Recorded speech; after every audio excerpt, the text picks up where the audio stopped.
तो आज का हमने जो सेशन लिया है वो बेसिकली बीएलएड फर्स्ट ईयर के स्टूडेंट के लिए लिया है। काफ़ी डिमांड आ रही थी कि बीएलएड फर्स्ट ईयर का जो सिलेबस है तो उसको आप अपलोड कर दीजिए, क्योंकि यूट्यूब पे अभी तक ऐसा कोई वीडियो नहीं पड़ा है। तो मैं बता दूं बेसिकली बीएलएड फर्स्ट ईयर का जो सिलेबस है मैं वो तो बताऊंगा ही, साथ साथ में मैं आपको ये भी बताना चाहता हूं कि जो इसका पूरा कोर्स है जो आप पूरे साल भर पढ़ेंगे वो हमने प्लेलिस्ट बनाकर महज आप 1 हफ्ते या 10 दिन में ही उसको समाप्त कर सकते हैं। ठीक है, तो जो उसका कोर है मतलब उसको आपको क्या क्या पढ़ना है उसके अंतर्गत पूरी नोट्स की हमने PDF बना के वीडियो के माध्यम से अपलोड कर दी है। जो हमने साल भर पढ़ा है उसको हमने कोशिश किया है कि आप हफ्ते या 10 दिन में अगर आप अच्छे से मेहनत करेंगे तो पढ़ लेंगे। ठीक है, उसकी प्लेलिस्ट की लिंक जो है मैं हो सकता है डिस्क्रिप्शन बॉक्स में डाल दूं या फिर डायरेक्टली आप प्लेलिस्ट में जाकर बीएलएड फर्स्ट ईयर कोर्स लिखा होगा तो उसमें आप क्लिक करके पूरा का पूरा सिलेबस वाइज देख सकते हैं। ठीक है, हालांकि मैं बीएलएड सेकंड ईयर का भी इसी हिसाब से अपलोड करूँगा, थर्ड ईयर फोर्थ ईयर का भी तो इसी प्रकार से अपलोड करेंगे। ठीक है, बीएलएड फर्स्ट ईयर का मैं देख लेता हूँ सिलेबस पूरे टोटल आपके जो पेपर्स हैं, पेपर्स की बात किया जाए तो इसमें पेपर्स जो है वो 4 पेपर हैं। अब 4 पेपर में क्या क्या आपको पढ़ना है, क्या बेसिक चीज़ें हैं, क्या इंपॉर्टेंट चीज़ें हैं, मैं उसको नहीं बताने वाला हूं। मैं सिर्फ यहाँ पे आपके सिलेबस के बारे में डिस्कशन करूँगा। लेकिन उस सिलेबस रिलेटेड क्या क्या आपको पढ़ना है वो मैं ज़रूर यहाँ पे बता दूंगा, क्योंकि मैंने साल भर वो पढ़ाई चीज़ें की है।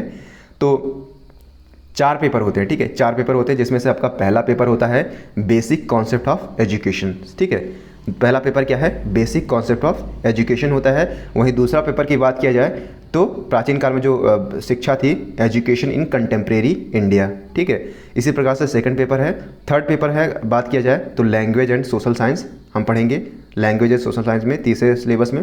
और वहीं बात किया जाए फोर्थ में तो फोर्थ हमारा पेपर जो है वो है मैथमेटिक्स एंड नेचुरल साइंस। ठीक है, मतलब गणित एवं सामान्य विज्ञान जो भी है उसको हम पढ़ेंगे। तो एक एक करके यहाँ पे हम डिस्कशन कर ले रहे हैं क्या क्या इंपॉर्टेंट है, क्या क्या पढ़ना है आपको। हालांकि सिलेबस आप देख लेंगे तो आपको एक ब्रीफली आइडिया लग जाएगा कि आपको इसके अंतर्गत क्या क्या चीज़ें पढ़नी है, क्या क्या चीज़ें छोड़नी है। ठीक है, बेसिकली देखिए जो ये सिलेबस होता है 12th के पास आउट होने के बाद इसमें सिलेबस से थोड़ा सा हमारे माइंड से थोड़ा सा डाइवर्ट होता है, बिल्कुल अलग होता है सिलेबस। क्यों? क्योंकि आपको एज अ टीचर यहाँ पे डेवलप किया जाता है जो बच्चों के हिसाब से आई है। जैसे नई एजुकेशन पॉलिसी क्या आई है, शिक्षा में कितने सुधार हुए हैं, किस प्रकार से शिक्षा दी जाती है, उसका मैं उद्देश्य बता रहा हूँ ब्रीफली में, जो कि आपको साल भर पढ़ाया जाएगा। ठीक है, इसमें आपको बेसिकली कॉन्सेप्ट ये चीज़ रहेगी कि आपको शिक्षा किस प्रकार से बच्चों में दी जानी चाहिए। ठीक है, उनके मानसिक विचारों को, उनके मानसिक जो प्रवृत्ति है किस प्रकार से डेवलप करें, बच्चों में क्या प्रवृत्ति है किस प्रकार से उसको पहचानें। बेसिकली कहने का मतलब ये है कि एजुकेशन से रिलेटेड जितनी भी क्वेरीज़ हैं, जितनी भी चीज़ें हैं वो आपको यहाँ पे पढ़ाई जाएंगी। जैसे एजुकेशन पॉलिसी कब कब आई, 1968, 1992, NCF 2005, तमाम प्रकार की चीज़ें हम पढ़ेंगे। ठीक है, 1948 श्री गांधी जी ने इस क्षेत्र में क्या इनोवेशन किया है, ये चीज़ें पढ़ेंगे। इसके बाद जब हम लैंग्वेज में जाएंगे, दूसरे सब्जेक्ट में हम क्या पढ़ेंगे तो उसमें भाषा पढ़ेंगे। भाषा क्या है, भाषा के बारे में हम पढ़ेंगे। भाषा एक माध्यम है, बच्चों को किस प्रकार से समझाया जाए, भाषाएं कितनी प्रकार की होती हैं, भारत में भाषाएं कितनी प्रचलित हैं, कितनी प्रकार की भाषाएं होती हैं, बच्चों को हम किस प्रकार से पढ़ा सकते हैं, उनकी सहज भाषा, ठीक है, उनकी जो मूल भाषा है, तमाम प्रकार के रिलेटेड जो है आपको पढ़ाया जाएंगे। बहुत टफ नहीं है, बहुत ईजी भी नहीं लेना आपको। ठीक है, टफ इस वजह से मैं नहीं कहूँगा क्योंकि अगर एक नॉर्मल स्टूडेंट है जो कि नॉर्मल चीज़ें अगर पढ़ी होंगी तो आपको बेसिकली समझ में आ जाने वाला है। और साल भर पढ़ने का कोर्स तो बिल्कुल मैं नहीं कहूँगा। 10-15 दिन अगर आप डेडिकेशन के साथ पढ़ाई करते हैं या फिर महीने भर अगर दे देते हैं तो बड़े अच्छे मार्क्स के साथ डेफिनेटली आप पास कर जाएंगे। बेसिकली आपके IQ पे डेवलप करता है कि आप कितने IQ आपका लेवल जो है हाई है। अगर आप कैच कर लेते हैं चीज़ों को, डेफिनेटली मैं कहूँगा कि हफ्ते या 15 दिन में आप ख़त्म कर देंगे। और अगर आप समझते हैं तो डेफिनेटली 1 महीने मोर देन इनफ है, साल भर की चीज़ें नहीं है। मैं ये क्यों कह रहा हूँ, इतने कॉन्फिडेंस के साथ में क्यों कह रहा हूँ, क्योंकि मैंने खुद पढ़ाई की है तो मैं इसके बारे में अच्छी तरीके से जानता हूँ। चलिए देख लेते हैं, उसके बारे में हम बात ही करते ही रहेंगे। देखिए पहला पेपर जो हमारा है इसमें है basic concept of education. Objectives क्या है, तो ऑब्जेक्टिव्स है to understand the basic concept of education, मतलब जो बेसिक कॉन्सेप्ट है एजुकेशन का, शिक्षा का जो मूल उद्देश्य है उसको समझना। To understand the educational contributions of India thinkers, मतलब कि जो भारतीय विचारक रहे हैं उनका क्या विचार रहा है एजुकेशन में, उस क्षेत्र को हम पढ़ेंगे, तमाम प्रकार के विचारकों को पढ़ेंगे। To understand the meaning concept of philosophy and its inter relationship with education. ठीक है, यहाँ पे जो अंडरस्टैंड मतलब समझना, क्या meaning and concept of philosophy. ठीक है, इंटर रिलेशनशिप मतलब इसके सह संबंधों को समझना एजुकेशन के साथ में। फिलॉसफी को हम एजुकेशन के साथ में जोड़ के देखेंगे, जो कि आपका पूरा का पूरा सिलेबस जो है सेकंड ईयर का है। ठीक है, हालांकि इसमें हम थोड़ा बहुत पढ़ेंगे, आपका सेकंड ईयर ही पूरा सिलेबस इसी पे बेस्ड है। दूसरा क्या है, to understand the appreciate the educational heritage of India, ठीक है, heritage of India education, to understand the appreciate the educational heritage of India को हम अंडरस्टैंड करेंगे, to understand the society culture the process of the socialization, सामाजिक विज्ञान, सामाजिक को हम समझने का प्रयास करेंगे एजुकेशन के माध्यम से, किस प्रकार से हमारा समाज व्यवहार करता है, शिक्षा का समाज पर क्या प्रभाव पड़ता है, बेसिकली अगर कॉन्सेप्ट में कहे तो उसको समझने का प्रयास करेंगे, और to understand the values enshrined in the constitutions of India and its impact on education, basically संविधान का इसमें क्या योगदान रहा है उसको भी हम ब्रीफली यहाँ पे पढ़ने की कोशिश करेंगे। देखिए पेपर फर्स्ट के अंदर आपको 4 यूनिट दी गई है, 4 यूनिट को आपको पढ़ना है। आइए देखते हैं 1 बाई 1 यूनिट करके। देखिए आपको यूनिट फर्स्ट में क्या पढ़ना है, education, meaning, nature, scope, forms and components, क्या क्या मीनिंग्स होती है इसके एजुकेशन की, नेचर क्या है, प्रकृति क्या है, स्कोप दायरा कितना है, फॉर्म्स कितने होते हैं और कंपोनेंट्स के बारे में हम यहाँ पे डिस्कशन करेंगे, ब्रीफली डिस्कशन करेंगे, ठीक है। अगली चीज़ क्या है, अगली चीज़ है एजेंसीज ऑफ एजुकेशंस, मतलब कि एजुकेशन हमें कहाँ कहाँ से मिलता है। देखिए उसके सोर्सेज क्या हैं, फैमिली, जब हम पैदा होते हैं तो हमें फैमिली ही सिखाती है कैसे एजुकेशन, जैसे बोलना, सीखना, देखना, फिर उसको अप्लाई करना अपनी लाइफ में, उस प्रकार से। तो पहला जो है शिक्षक होती है माता पिता, जैसा हम कहते भी हैं, तो उसको आपके बारे में बताया जाएगा किस प्रकार से फैमिली जो है हमारे शिक्षा का विकास करती है। इसके बाद उसमें स्कूल का क्या कंट्रीब्यूशन होता है, स्कूल हमारे जो प्रारंभिक शिक्षा होती है जो हमारा बेस तैयार करती है, उसमें इसका क्या योगदान होता है। कम्युनिटी जिसे हम समाज कहते हैं, समाज का क्या योगदान होता है हमारी शिक्षा में। यूथ ऑर्गेनाइजेशंस, ठीक है, जो युवा ऑर्गेनाइजेशंस हैं, जो युवा संगठन है उसका क्या ऑर्गेनाइजेशन होता है। मास मीडिया जिसे हम कहते हैं टीवी, टेलीविज़न, इसके माध्यम से हमारा शिक्षा का किस प्रकार से प्रभाव पड़ता है, उस चीज़ को यहाँ पे हम समझेंगे, बेसिकली एजेंसी ऑफ एजुकेशन। साथ ही साथ में जो दूसरा टॉपिक होगा वो एंशिएंट एजुकेशन सिस्टम्स, वैदिक, Buddhist, Muslim education system in India. Basically हम इसमें पढ़ेंगे कि जो प्राचीन समय की जो शिक्षा थी, जैसे जिसमें हम वैदिक शिक्षाएं किस प्रकार से दी जाती थी, गुरुओं के द्वारा दी जाती थी, ठीक है। बेसिकली आपको बताया जाएगा कि आज का जो शिक्षा है और प्राचीन शिक्षा है उसमें क्या अंतर है, ठीक है। औपचारिक अनौपचारिक शिक्षाएं आपको बताई जाएंगी। औपचारिक शिक्षा है जिसमें आपका टाइम टेबल डिसाइड हो, ठीक है, परीक्षा एक डिसाइड हो कि हाँ इस तारीख को परीक्षा होगी, और बेसिकली आपका टाइमिंग डिसाइड हो कि हाँ इस टाइम पे आना है, आपको एक प्रॉपर वे में बैठना है, ठीक है। अनौपचारिक क्या होता है कि उसमें टाइमिंग डिसाइड नहीं होती है, आप कभी भी बैठ सकते हैं, एक प्लेस डिसाइड नहीं होती है, पेड़ के नीचे बैठ कर आप शिक्षा लेते थे जैसे प्राचीन समय में होता था। बेसिकली आप जब उसमें पढ़ेंगे तो छोटी छोटी चीज़ें आपको उसको पढ़ेंगे, ठीक है। मैं यहाँ पे वीडियो लंबा हो जाएगा इस वजह से इसको नहीं बताऊंगा। वैदिक में किस प्रकार से शिक्षा का प्रभाव था, बुद्धिस्ट में मुस्लिम एजुकेशन सिस्टम, इंडियन एजुकेशन, ठीक है। अब मॉडर्न एजुकेशन सिस्टम क्या है, प्री इंडिपेंडेंस, मतलब जब ब्रिटिश काल था तो उसमें शिक्षा का जो स्तर था किस प्रकार का था। पोस्ट इंडिपेंडेंस, मतलब जब भारत हमारा आज़ाद हुआ तो उसमें क्या शिक्षा का स्तर था, उसको हम समझने का प्रयास करेंगे। वही बात करें यूनिट सेकंड की, तो यूनिट सेकंड में हम क्या पढ़ेंगे, philosophy, meaning, concept, nature, scope and its inter relationship with the education. Basically बताने की कोशिश की गई दर्शन शास्त्र जो है, दर्शन शास्त्र के अर्थ पढ़ेंगे, समझेंगे उसको, दर्शन शास्त्र क्या होता है, ठीक है, उसका इंटर रिलेशनशिप मतलब सहसंबंध किससे, एजुकेशन के साथ में क्या सहसंबंध है, उसको समझने का प्रयास करेंगे, ठीक है। आई थिंक आपको समझ में आ गया होगा। तो दर्शन शास्त्र को समझने का प्रयास करेंगे और दर्शन शास्त्र को शिक्षा के साथ में जोड़कर हम पढ़ेंगे। अगला है हमारा educational contribution of India thinkers, Tagore, Vivekananda, Gandhi and Gijubhai Badheka, ठीक है, गिजुभाई बढ़ेका। बेसिकली इनका जो ये एजुकेशन थिंकर थे, इनका शिक्षा में किस प्रकार से योगदान रहा है उसको भी हम समझने हुए आगे बढ़ेंगे, ठीक है।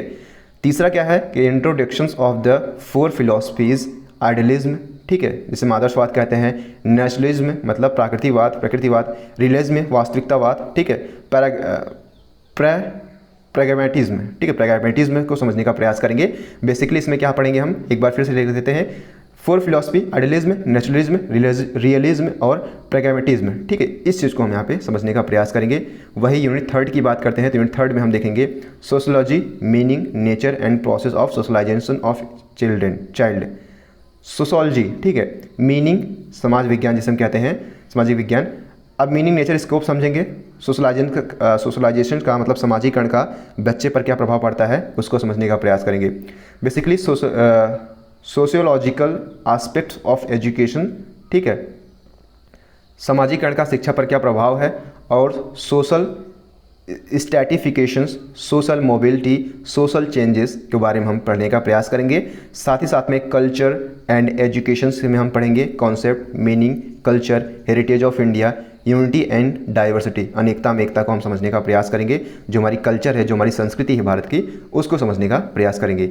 ये आई थिंक आप भूले ना, ये पेपर फर्स्ट के अंतर्गत ही है, ठीक है। ये यूनिट थर्ड था। यूनिट फोर्थ की बात किया जाए तो यूनिट फोर्थ में क्या है, यूनिट फोर्थ में आप पढ़ेंगे कॉन्स्टिट्यूशंस ऑफ इंडिया, भारत का संविधान, जिसमें आपको प्रस्तावना बताई जाएगी जैसे हम भारत के लोग भारत को संपूर्ण प्रभुत्व संपन्न समाजवादी पंथ निरपेक्ष लोकतंत्रात्मक गणराज्य बनाने के लिए तथा उसके समस्त नागरिकों को सामाजिक आर्थिक राजनीतिक न्याय विचार अभिव्यक्ति विश्वास धर्म की उपासना प्रतिष्ठा व अवसर की समता प्राप्त कराने के लिए तथा उन सब में व्यक्ति की गरिमा राष्ट्र की एकता व अखंडता सुनिश्चित करने वाली बंधुता को बढ़ाने के लिए दृढ़ संकल्प होकर अपनी संविधान सभा में आज दिनांक 26 नवंबर 1949 को एतत् द्वारा इस संविधान को अंगीकृत अधिनियमित और आत्मार्पित करते हैं। बेसिकली मुझे ये जो प्रस्तावना थी क्लास 8 से ही आती, मैंने रट रखा था, ठीक है। तो आपको भी रट लेनी है क्योंकि ये हर जगह आपको काम आने वाली है, ठीक है। अब जब आप पढ़ने जाएंगे फोर्थ यूनिट में आपको ये चीज़ें बताई जाएंगी, आपको रटवाया जाएगा वहाँ पे, इस वजह से मैं आपको बता रहा हूँ। तो कॉन्स्टिट्यूशंस ऑफ इंडिया मतलब भारत का संविधान पढ़ेंगे, प्रेम्बल जिसे हम प्रस्तावना कहते हैं, and its influence of education, जो शिक्षा पर इसका प्रभाव है उसको समझने का प्रयास करेंगे, ठीक है। तो ये चीज़ें थी, आपको ये समझना है। अगला हमारा है कि constitutional provisions of educations, basically जो आर्टिकल्स हैं जो कि शिक्षा में महत्वपूर्ण भूमिका निभाते हैं उसको भी समझते हुए हम आगे बढ़ेंगे, ठीक है। जैसे आर्टिकल 15 हो गया कि शिक्षा का अधिकार सभी को है, आप किसी भी व्यक्ति से जाति धर्म लिंग या उसके जन्मस्थान के आधार पर उस भेदभाव नहीं कर सकते हैं। 21A है जो कि जोड़ा गया था, 21A 21A शिक्षा का अधिकार जिसमें जोड़ा गया था मौलिक अधिकार के अंतर्गत। अनुच्छेद 24 को पढ़ेंगे, अनुच्छेद 39F को पढ़ेंगे, ठीक है, मौलिक कर्तव्य, अनुच्छेद 45 को पढ़ेंगे, अनुच्छेद मूल कर्तव्य जो थे 51A को पढ़ेंगे, ठीक है, एक्सेट्रा। ये सब जो है ये सब आर्टिकल्स इंपॉर्टेंट है, कुछ ही आर्टिकल्स हैं जो कि 8-10 आपको रट लेने हैं। RTE राइट टू एजुकेशन 2009 में जो आई थी उसके बारे में एक संक्षेप में ये चीज़ें पढ़ेंगे। आई थिंक आपको समझ में आ गया होगा, ये हमारा पेपर फर्स्ट था, ठीक है। तो हमने इसमें क्या देखा, एक बार हम ब्रीफली इसको पढ़ लेते हैं क्योंकि ज़रूरी है, इंपॉर्टेंट है। देखिए हमने इसमें क्या देखा, इसमें हमने पहला यूनिट में जो देखा था एजुकेशन मीनिंग नेचर स्कोप देखा था, एजुकेशन के बारे में देखा था।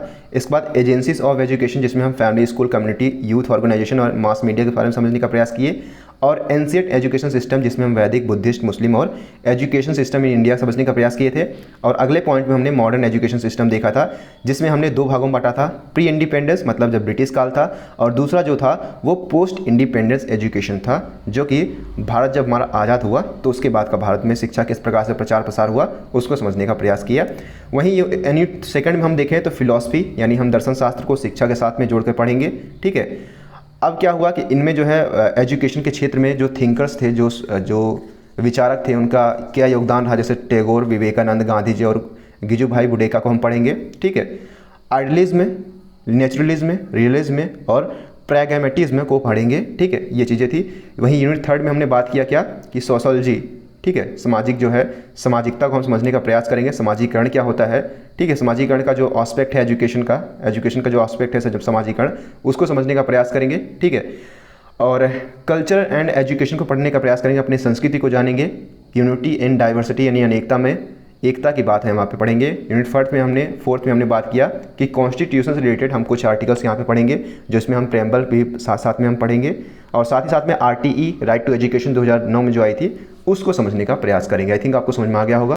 तो ये हमारे कुछ इंपॉर्टेंट कॉन्सेप्ट थे जो कि आपको पढ़ना बहुत ज़रूरी ही था, ठीक है। अब अगला हमारा जो है पेपर सेकंड आता है।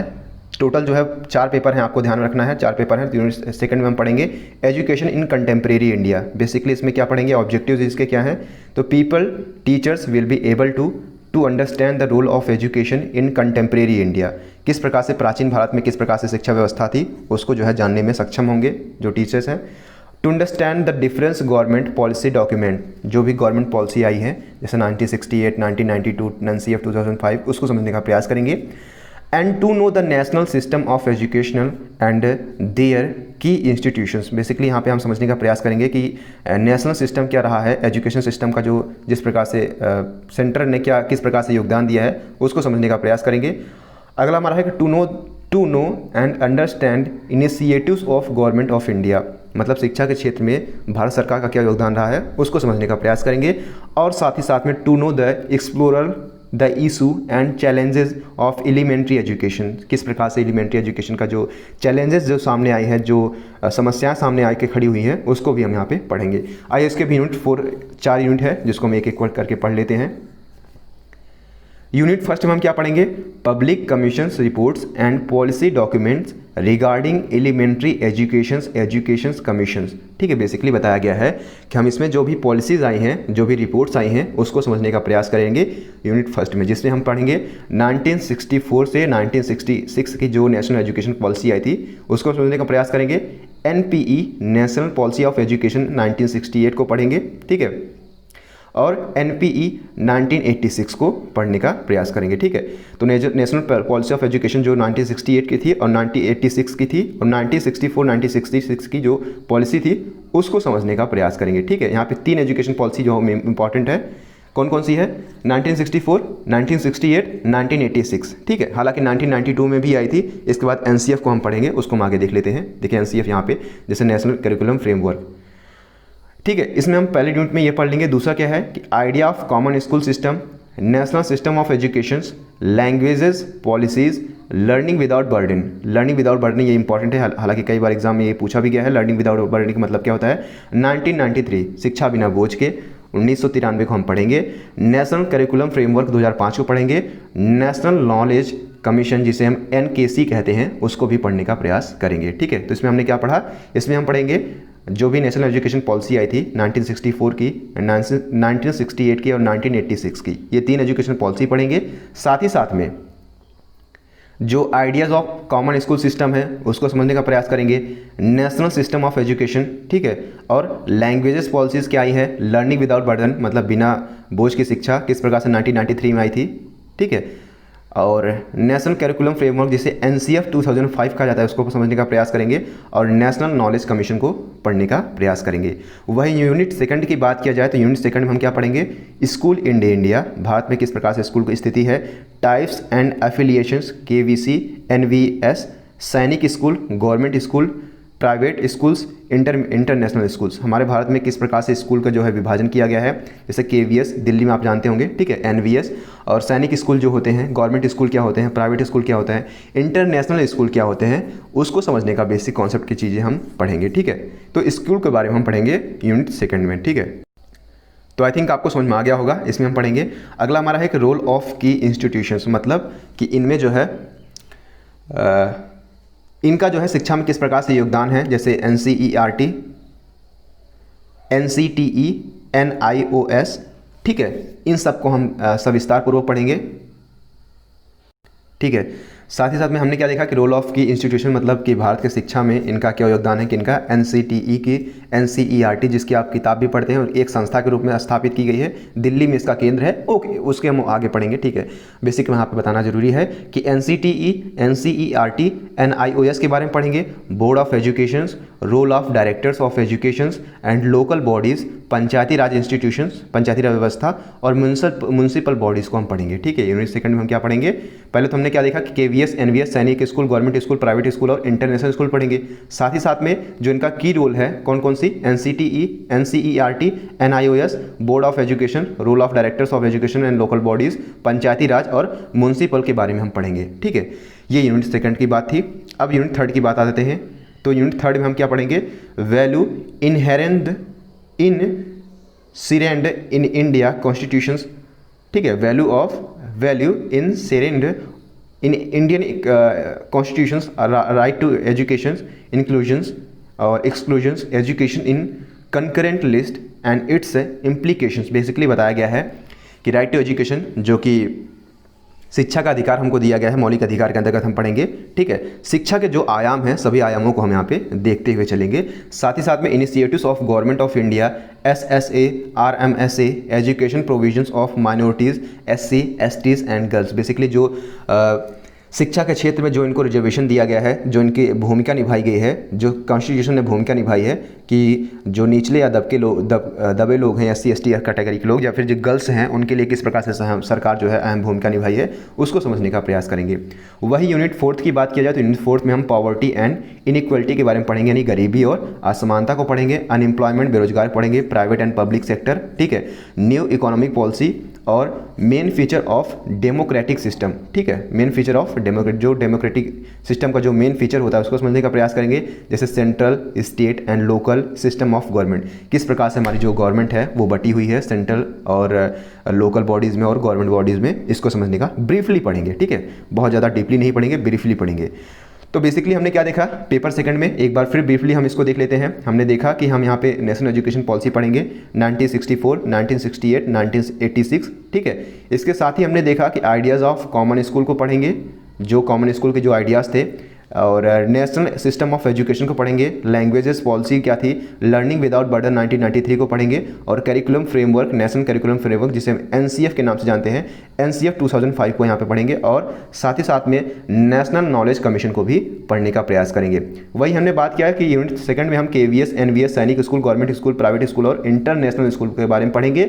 साथ ही साथ में NCTE, NCERT, NIOS, board of education, role of directors, education in local bodies, panchayati raj व्यवस्था और म्युनिसिपल बॉडीज के बारे में हम पढ़ेंगे। ठीक है, वही यूनिट थर्ड में हमने देखा कि यूनिट थर्ड में हम क्या पढ़ेंगे कि values enshrined in Indian constitution, right to education, inclusion, exclusions, और साथ ही साथ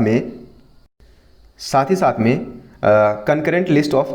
concurrent list and its implication. Basically right to education के बारे में, शिक्षा का जो क्षेत्र है उसके बारे में हम यहाँ पे पढ़ने का प्रयास करेंगे, और साथ ही साथ में जो SSA RMSA है, ठीक है, उसको हम आगे बढ़ेंगे जब उसमें हमने पढ़ाया हुआ है एजुकेशनल प्रोविजंस ऑफ माइनॉरिटीज़, मतलब कि माइनॉरिटीज़ के लिए सरकार ने क्या व्यवस्था की है, हमारे संविधान ने क्या प्रावधान किया है SC ST और गर्ल्स के लिए, उसको यहाँ पे समझने का प्रयास करेंगे।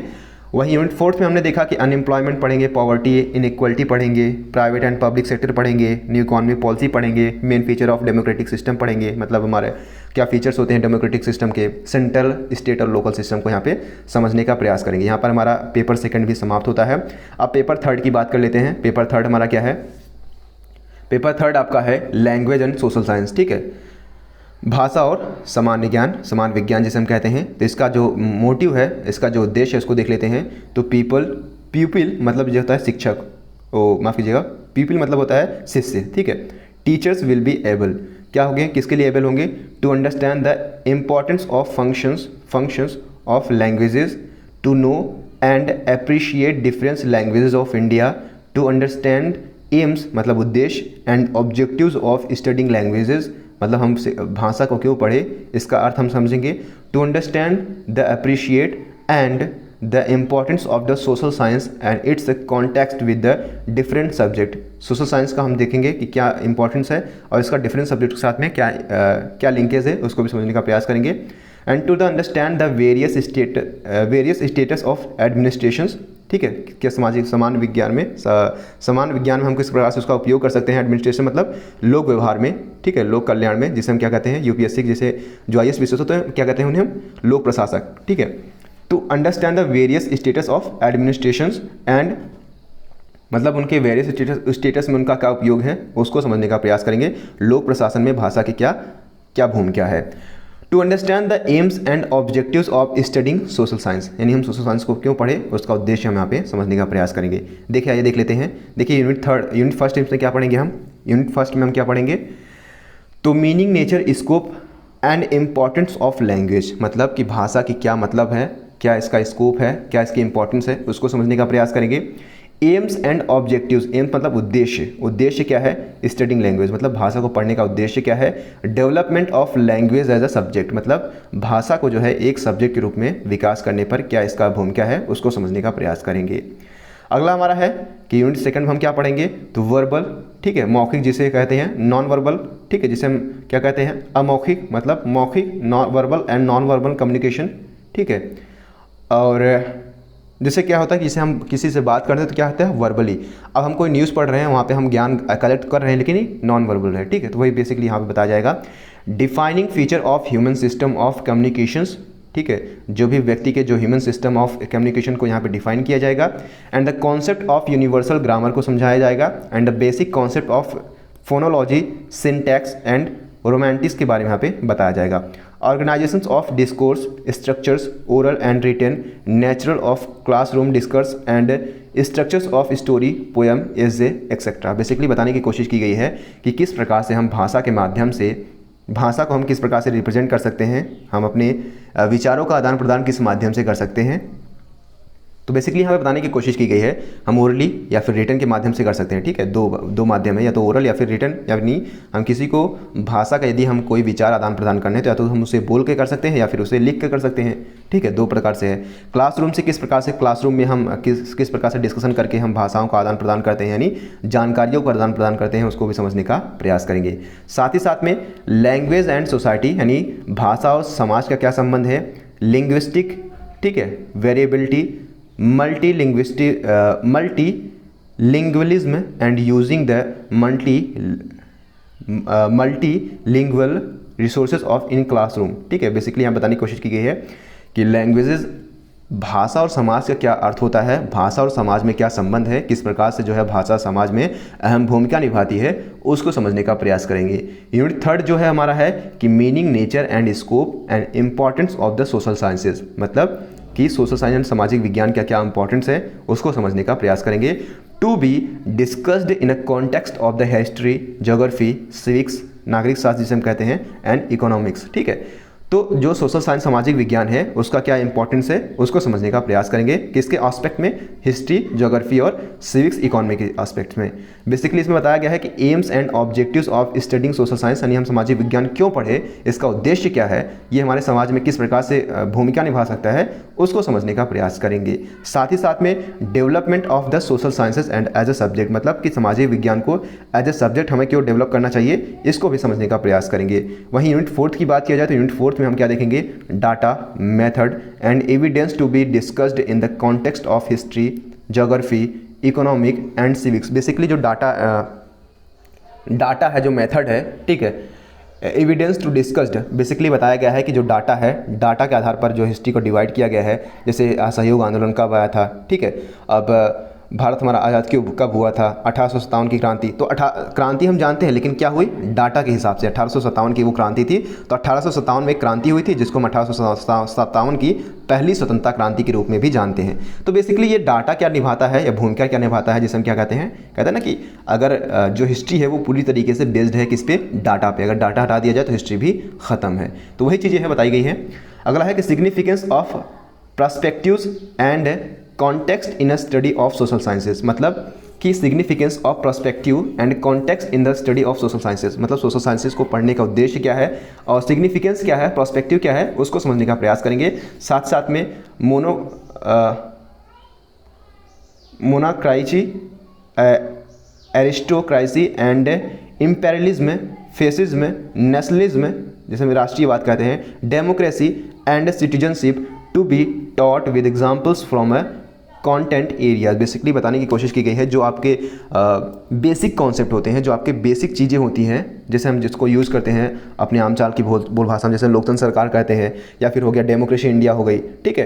राष्ट्रीयवाद क्या होता है, तो तमाम प्रकार के जो चीज़ें होती हैं, जो भाषाएं होती हैं, कुछ क्लिष्ट होती हैं जिनको हम अपने सामाजिक जीवन में यूज़ तो करते हैं, तो उनको यहाँ पे हम कॉन्सेप्ट को समझने का प्रयास करेंगे। आइए एक बार इसको भी रिवाइड कर लेते हैं। ये यूनिट 3 था हमारा। तो इसमें हमने देखा कि यूनिट 1 में हम क्या देखेंगे, meaning, nature and scope of languages, मतलब कि जो भाषा की जो आम बोलचाल में भाषा में क्या उद्देश्य है, इसका क्या उद्देश्य है, क्या इम्प्लीकेशन है, हमारे सामाजिक व्यवहार पर क्या इसका प्रभाव पड़ता है, उसको समझने का प्रयास किया। अब वहीं यूनिट 2 में हमने देखा कि verbal and non verbal, basically बताया गया है कि कितने प्रकार से हम भाषा को जो है वो बोल सकते हैं, यानी हम आदान प्रदान कर सकते हैं भाषाओं के माध्यम से। एक वर्बली है, एक नॉन वर्बली है। वर्बल मतलब किसी से बात करके, नॉन वर्बली मतलब न्यूज़पेपर, अखबार के माध्यम से अगर हम या फिर रेडियो के माध्यम से अगर कोई जानकारी प्राप्त करें तो वो नॉन वर्बल है, ठीक है, क्योंकि वहाँ पे हमारे सामने कोई है नहीं। नॉन वर्बल मतलब कि जहाँ पे कोई बोल करके आपको जो है, जैसे न्यूज़पेपर हो गया तो ये नॉन वर्बल का एग्जाम्पल हो गया, ठीक है। इसमें हमने देखा कि डिफरेंट टाइप्स का हम समझने का प्रयास करेंगे, जैसे ओरल हो गया, रिटन हो गया, ठीक है। क्लासरूम में किस प्रकार से डिस्कशन की जाती है उसको समझने का प्रयास करेंगे। साथ ही साथ में हमने सोसाइटी और लैंग्वेज के यहाँ पे इंटरसेक्ट करके ऑप्शन में यहाँ पे समझने का प्रयास किया था, ठीक है। अगला हम यूनिट 3 में हम क्या देखेंगे, सोशल साइंस के बारे में पढ़ेंगे। सोशल साइंस का जो है अहम भूमिका क्या है समाज में, सोशल साइंस और लैंग्वेज का क्या रिलेशन है, उसको हम यहाँ पे पढ़ने का प्रयास करेंगे। साथ ही साथ में एविडेंस जो होता है वो समाज जो हिस्ट्री में जो है डाटा जो है, डाटा मेथड जो है वो किस प्रकार से भूमिका निभाता है, उसको हम यहाँ पे समझने का प्रयास किए थे, ठीक है। Concept of aspects of the history, geography and economics, civics, ठीक है। Significance of prospective and context in the study of social sciences, मतलब सोशल साइंस मतलब सामाजिक विज्ञान पढ़ने का क्या उद्देश्य है उसको समझने का प्रयास करेंगे। नेशनलिज्म, फैसिज्म, फासिज्म जिसे फांसीवाद कहते हैं, राष्ट्रीयवाद, डेमोक्रेसी, लोकतंत्रवाद, सिटीजनशिप, नागरिकता, इन सबको एस्पेक्ट को हम समझने का प्रयास करेंगे। तो ये हमारा थर्ड भी जो है पेपर समाप्त होता है। अगला जो हमारा पेपर है वो यूनिट 4 है, पेपर 4 है, इसको हम समझने का प्रयास करेंगे, ठीक है। आइए इसमें देख लेते हैं क्या है इसमें। तो इसमें हम पढ़ेंगे मैथमेटिक्स एंड नेचुरल साइंस, ठीक है। ऑब्जेक्टिव क्या है, उद्देश्य क्या है, एक बार देख लेते हैं। तो to understand the aim and the objectives of study mathematics and social science, मतलब साइंस मतलब कि गणित हम क्यों पढ़े, विज्ञान हम क्यों पढ़े, उसका जो एस्पेक्ट्स यहाँ पे समझने का प्रयास करेंगे। साथ ही साथ में to understand and appreciate the importance of mathematics and natural sciences in one life, ठीक है, जीवन में हमारे क्या इनका मूल्य है। To understand the differences measurement of mathematics and natural science, साथ ही साथ में to understand the difference classifications of the living words basically, and to understand the life process of the living words, ठीक है, वही जिसको हम बायोलॉजी के माध्यम से पढ़ेंगे। आइए देख लेते हैं, इसमें भी यूनिट 4 है। तो 4 यूनिट पर क्या क्या पढ़ेंगे हम। पहले यूनिट में हम क्या पढ़ेंगे, तो meaning, nature and scope and importance of the mathematics, और aims and objectives of study mathematics. हमने नहीं मैथ को क्यों पढ़े, इसका ऑब्जेक्टिव समझने का प्रयास करेंगे। Development of mathematics as a subject in a discipline, मतलब कि जो हमारा मैथ है वो क्या करता है, हमारे अंदर डिसिप्लिन किस प्रकार से लाता है उसको हम समझने का प्रयास करेंगे। अब वहीं देख लेते हैं यूनिट सेकंड में हम क्या पढ़ेंगे। यूनिट सेकंड हमारा जो है वो है नंबर सिस्टम, ठीक है, संख्या पद्धति, रेशियो जिसे हम कहते हैं प्रतिशतता, and proportions, fractions and decimal, दशमलव प्रणाली पढ़ेंगे। कॉन्सेप्ट ऑफ मेजरमेंट, मापन की पद्धति को। Length masses, area and volume, ठीक है। तो वही चीज़ें हैं मेजरमेंट की जो बेसिक चीज़ें होती है, जो बेसिक कॉन्सेप्ट हमने क्लास 5 में रिलेशन या फिर क्लास 10th लेवल तक जो भी नॉर्मल चीज़ें पढ़ी हैं वही चीज़ें बहुत लो लेवल की यहाँ पे मैथ आती है, ठीक है। बेसिकली इसका क्या है कि एज ए सब्जेक्ट हमारा जो डिसिप्लिन आता है बच्चों में किस प्रकार से पढ़ाना है वही चीज़ यहाँ पे डेवलप की जाएंगी। Collecting, organising and interpretations of data by using elementary statistical techniques and interpretations and drawing a bar graph के माध्यम से किस प्रकार से हम डाटा को किस प्रकार से कलेक्ट करके किस प्रकार से उसको दर्शित कर सकते हैं वही समझने का प्रयास करेंगे। स्ट्रेट लाइन यानी सीधी रेखा, जिसे हम क्या कहते हैं सीधी रेखा। Triangle and circle, percentage, ratio and proportion, interest, profit and loss को समझने का प्रयास करेंगे, जो कि आपने पढ़ा ही होगा, ठीक है।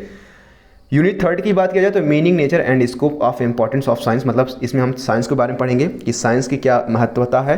साथ ही साथ में AIIMS and objectives of studying science, मतलब हम साइंस को क्यों पढ़ें, इसका एम क्या है, इसका उद्देश्य क्या है, इसको समझने का प्रयास करेंगे। साथ ही साथ में development of science as a subject and discipline, जो विज्ञान है उसको हम एज ए सब्जेक्ट और एज ए डिसिप्लिन के माध्यम से समझने का प्रयास करेंगे।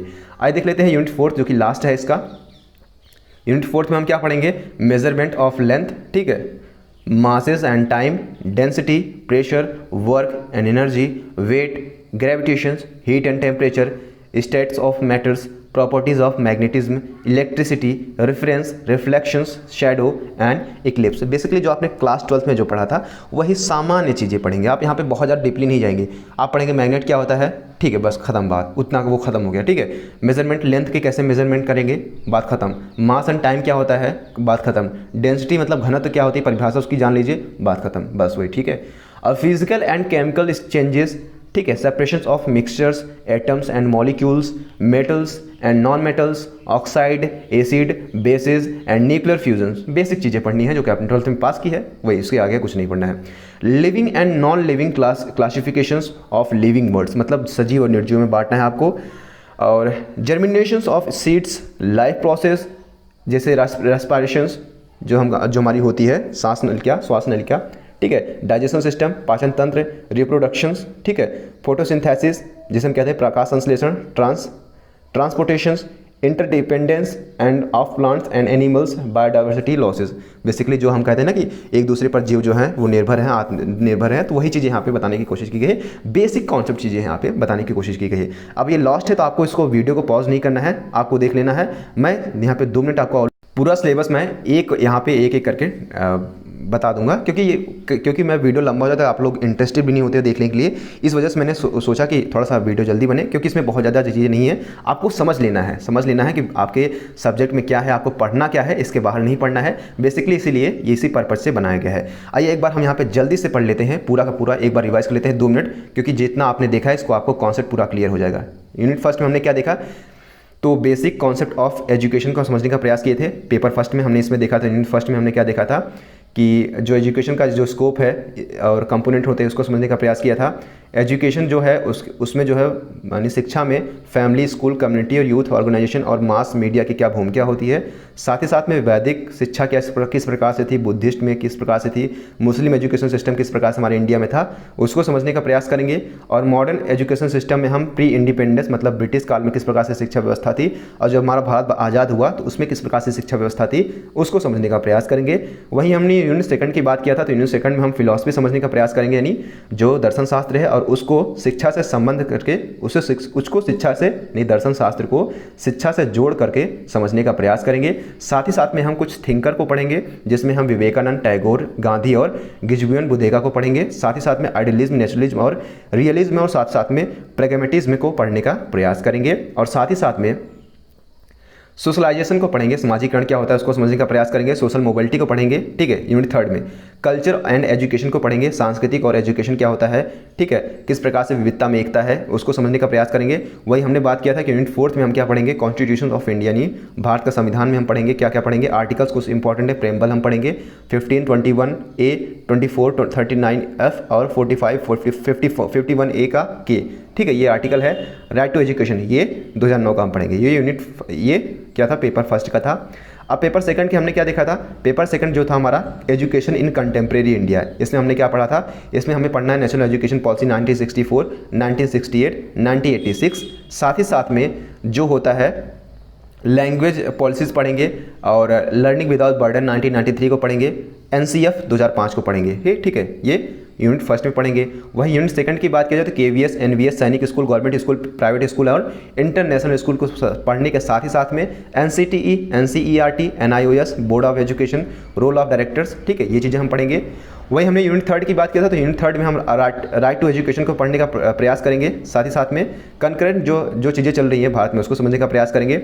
साथ ही साथ में एजुकेशन प्रोविजंस ऑफ माइनॉरिटीज़, जिस प्रकार से शिक्षा में जो है जो दबे कुचले लोग हैं, जिसे हम कहते हैं SC ST लोग, ठीक है, दलित वर्ग के लोग, तो उनको किस प्रकार से शिक्षा में किस प्रकार से ऊपर लाया जा सकता है उसको हम यहाँ पे समझने का प्रयास करेंगे। वही हमने यूनिट फोर्थ की बात किया था, तो इसमें हम पॉवर्टी एंड इनइक्वालिटी, असमानता और गरीबी को पढ़ेंगे, बेरोजगार को पढ़ेंगे, प्राइवेट एंड पब्लिक सेक्टर को पढ़ेंगे, न्यू इकोनॉमी पॉलिसी को पढ़ेंगे। अब हमारा आता है पेपर थ्री। पेपर थ्री में हमने क्या देखा था, पेपर थ्री हमारा जो था वो लैंग्वेज एंड सोशल साइंस था, ठीक है। लैंग्वेज एंड सोशल साइंस में हमने देखा था कि हम इसमें meaning, nature and scope and importance of languages के बारे में पढ़ेंगे। साथ ही साथ में क्यों हम इसको पढ़े, लैंग्वेज को एज ए सब्जेक्ट हम इसको पढ़ेंगे, ठीक है। यूनिट सेकंड की बात हमने देखी थी, तो यूनिट सेकंड में हमने क्या देखा था कि वर्बल एंड नॉन वर्बल के बारे में पढ़ेंगे, यानी किस प्रकार से जो है भाषा का जो है किया गया है। और पोएट, और हमने देखा था कि ओरल एंड रिटन के किस प्रकार से हम जो है भाषा का माध्यम से आदान प्रदान जो है वो 2 प्रकार से कर सकते हैं, ओरल एंड रिटन फॉर्म में, ठीक है, यानी बोल करके और लिख करके किस प्रकार से हम कर सकते हैं, उसको एक एक करके हम यहाँ पे पढ़ेंगे, ठीक है। जब आप उसको पढ़ेंगे ये चीज़ें थी। यूनिट थर्ड की बात की जाए तो यूनिट थर्ड में हमने देखा था कि सोशल साइंस के बारे में पढ़ेंगे, जो सामाजिक विज्ञान है, ठीक है। सामाजिक विज्ञान को भी हम किससे लिंकेज करके देखेंगे, हिस्ट्री, ज्योग्राफी और सिविक्स एंड इकोनॉमी के क्षेत्र में देखेंगे। और सोशल साइंस जो है एज ए सब्जेक्ट हम क्यों पढ़े और इसके उद्देश्य क्या होते हैं सोशल साइंस के, बेसिकली उसके बारे में हमने यहाँ पे पढ़ने का प्रयास किया था। और साथ ही साथ में हम देखेंगे कि जो डाटा का जो महत्व होता है, डाटा मेथड जो हिस्ट्री, ज्योग्राफी और इकोनॉमी और सिविक्स में जो उपयोग होता है डाटा का, ठीक है, ठीक, वो क्या इंपॉर्टेंस है उसको समझने का प्रयास करेंगे। साथ ही साथ में जो सोशल साइंस का जो पर्सपेक्टिव है उसको समझने का ही प्रयास करेंगे। और कुछ जो है जैसे मोनार्की क्या होती है, ठीक है, एरिस्टोक्रेसी क्या होती है, इंपेरियलिज्म क्या होता है, फासीवाद क्या होता है, राष्ट्रीयवाद क्या होता है, लोकतंत्रवाद क्या होता है और नागरिकता क्या होती है, इन सबको यहाँ पे हम समझने का प्रयास करेंगे। वही हमने क्या किया, कोर डिसिप्लिन जो है मैथमेटिक्स एंड नेचुरल साइंस जो है एज ए कोर डिसिप्लिन हम पढ़ेंगे। इसमें हमने देखा कि यूनिट फर्स्ट में हम क्या देखेंगे, यूनिट फर्स्ट में meaning, nature and scope and importance of mathematics के बारे में पढ़ेंगे, यानी जो गणित की जो महत्ता है उसको समझने का प्रयास करेंगे। Aims and objectives of studying mathematics, हम मैथमेटिक्स को क्यों पढ़े उसको समझने का प्रयास करेंगे। And development of mathematics as a subject and discipline, मतलब कि जो गणित का as a development as a subject में हम किस प्रकार से हम डिसिप्लिन में उसको ला सकते हैं उसको समझने का प्रयास किया था हमने। साथ ही साथ में हमने देखा था यूनिट सेकंड में हम क्या देखेंगे, जो नॉर्मल चीज़ें होती है जैसे संख्या पद्धति हो गई, रेशियो हो गया, प्रोपोर्शन हो गया, ठीक है, फ्रैक्शन हो गया, डेसिबल हो गया, और कॉन्सेप्ट ऑफ मेजरमेंट हो गया, लेंथ मासेज एरिया के बारे में हमने पढ़ने का प्रयास किया था। बार ग्राफ जो है डाटा को हम किस प्रकार से कलेक्ट करके बार ग्राफ के रूप में रिप्रेजेंट कर सकते हैं उसको समझने का प्रयास करेंगे। सरल रेखा, त्रिभुज और सर्कल को पढ़ने का प्रयास करेंगे। परसेंटेज मतलब प्रतिशतता को, रेशियो और प्रोपोर्शन, ठीक है। साथ ही साथ में यूनिट थर्ड में हम क्या पढ़ेंगे, यूनिट थर्ड में हम साइंस यानी विज्ञान का किस प्रकार से हमारा उपयोग है उसको समझने का प्रयास करेंगे। Aims and objective of study science, हमने विज्ञान को क्यों पढ़े उसको समझने का प्रयास करेंगे, और साइंस जो है as a subject as discipline क्यों पढ़ेंगे उसको समझने का प्रयास करेंगे, ठीक है। अंतिम जो हमारा था वो हमने देखा था कि बेसिक चीज़ें हम पढ़ेंगे इसमें, हम state of matters, properties of magnetism, electricity, reflections, shadows and eclipse, gravitation, heat and temperature, density यानी घनत्व, pressure, work and energy, weight के बारे में नॉर्मल इसकी परिभाषा हम बेसिकली अगर कह दिया जाए तो इसकी परिभाषा हम समझने का प्रयास करेंगे। Physical and chemical changes, separations of mixtures, atoms and molecules, जिसमें हम केमिस्ट्री के बारे में पढ़ेंगे, metals and non metals, oxides, acid, basis और न्यूक्लियर फ्यूजन, इसकी हम सिर्फ परिभाषा देखेंगे। इसमें कोई बहुत ज़्यादा बड़ी बात नहीं है, अब परिभाषा देख लेनी है बस, नॉर्मल चीज़ें। Living and non living classification हम करेंगे, ठीक है। And germination of seeds, life process and respiration, जिससे हम पढ़ गया। डाइजेशन सिस्टम क्या होता है, रिप्रोडक्शन सिस्टम क्या होता है, फोटोसिंथेसिस जैसे प्रकाश संश्लेषण की प्रक्रिया कहते हैं उसको समझने का प्रयास करेंगे। साथ ही साथ में ट्रांसपोर्टेशन को समझने का प्रयास करेंगे, इंटरडिपेंडेंस को पढ़ने का प्रयास करेंगे और बायोडाइवर्सिटी को पढ़ने का प्रयास करेंगे। ये हमारा था जो कि चारों पेपर थे, चारों के 4 यूनिट थे। आई थिंक आपको समझ में आ गया होगा। वीडियो बहुत ज़्यादा लंबा तो नहीं हुआ है, ठीक है, क्योंकि आपके जो है सिलेबस के अकॉर्डिंग तो मैंने इसको क्लियर करा दिया है। आप 1 या 2 बार इसको जब देख लेंगे तो इसमें आपका जो है कॉन्सेप्ट वो क्लियर हो जाएगा। अगर आप हमसे जुड़ना चाहते हैं तो आप हमसे इंस्टाग्राम से डायरेक्टली जुड़ सकते हैं। कोई भी इन्फॉर्मेशन चाहिए होगी वहाँ पे आपको प्रोवाइड करा दी जाएगी, और मोर देन सफिशिएंट है। अगर आपको इसकी पीडीएफ चाहिए होगी तो आप हमसे टेलीग्राम से जुड़ सकते हैं, व्हाट्सएप से जुड़ सकते हैं, और इंस्टाग्राम से डेफिनेटली आप जुड़ सकते हैं, जिसमें आपको सारी इन्फॉर्मेशन दे दी जाएगी। Thank you so much.